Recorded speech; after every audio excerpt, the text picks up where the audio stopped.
as May wraps up here in Iowa, we're starting to think a lot more about whitetails. As I drive back and forth to work, we're seeing them out in the field. But that brings us to a point of last year's season. We didn't really kill anything last year, but we planted food plots. You've seen a couple videos of that, and you're going to notice this year that my production skills are a little better than last year. That being said, we got new camera equipment. We have new laptops to do editing on. We're actually editing on Premiere Pro, which is a lot more user-friendly than the stuff that I was using. And I did an internship with Midwest Whitetail last year. It's actually 41 North, but they produce all Midwest Whitetail stuff. They also produce Cabela's and Spring Thunder, and they do a bunch of other things, but those are their main shows there. I didn't get to hunt a whole lot of last year because I was off filming most of the time.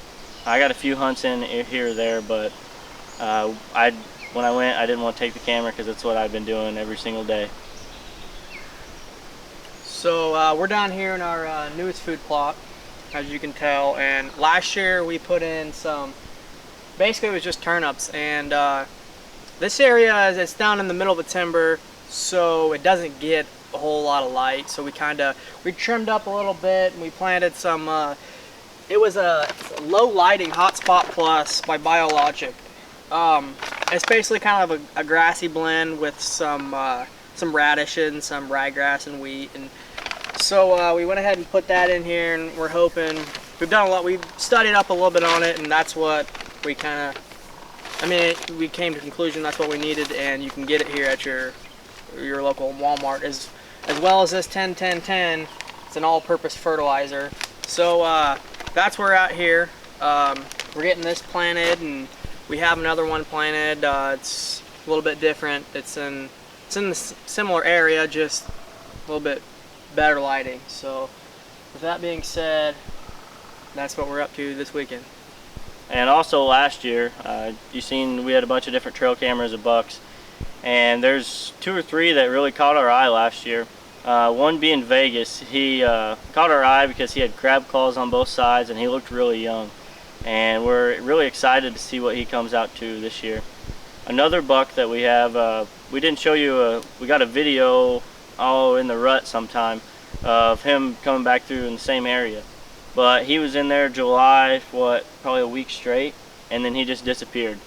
And because of that, we're going to name him Drifter, because he's always, just drifting around different spots. We can't pinpoint him. We had him for a week, he was gone, he came back.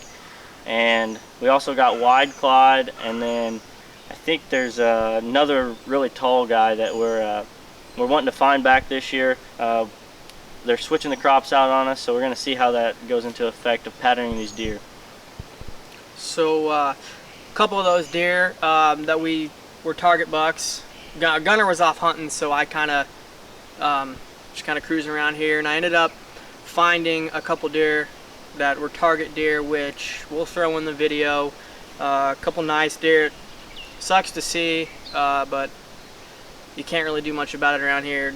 This area got hit hard with EHD. You usually find them around creek bottoms, on the end ponds, right off ponds, just wherever they can make it to. It's a bad disease this year, and we got hit hard. One of our main goals this year is to film a deer getting harvested on camera. We have yet to fill a doe tag on camera, and yet to even get a good encounter with a buck on camera, because last year I was off and I had all the camera equipment. But that's 2 of our main goals this year. Another main goal is to produce as much content as possible while still enjoying hunting and respecting the wildlife. And I think that's pretty much our main premises is on this show, is just we want to hunt a lot, but we also want to enjoy it and respect the outdoors, and just kind of show what goes into it. And we want to learn a lot, as that's what we're doing this recording stuff for, is we want to learn different things. That's why last year we didn't till this up at all. We ran a disc over it a little bit. This year we're trying to disc it. We didn't do any fertilizer last year at all, and it came in pretty decent on this plot. The other plot, it didn't come in very well at all. So that's why we got this 10-10-10 fertilizer, and we're trying to do things cheap too. I know cheap isn't always the best, but we're trying to do the best with what we got and be relatable. So this year, I think one of our first videos is going to be, we're going to do 5 cameras for under $50, and we've done a bunch of research, and we're doing this because we know everybody doesn't have deep pockets.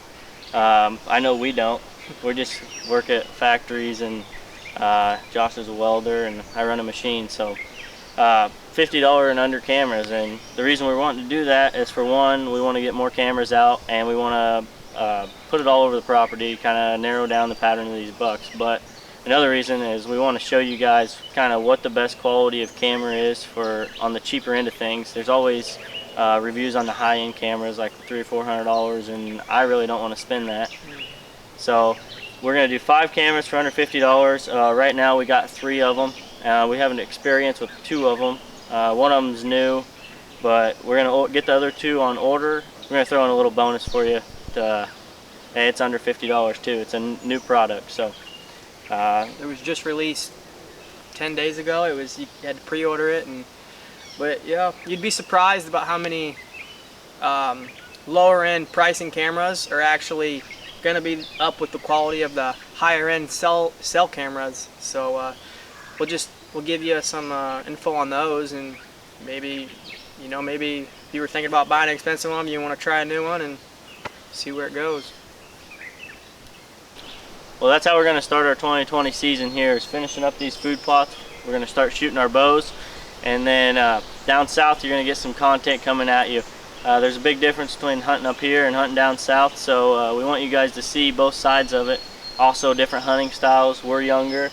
The other guys are going to be a little bit older, and they're going to, yeah, they're going to have more. They have a lot more experience than we do.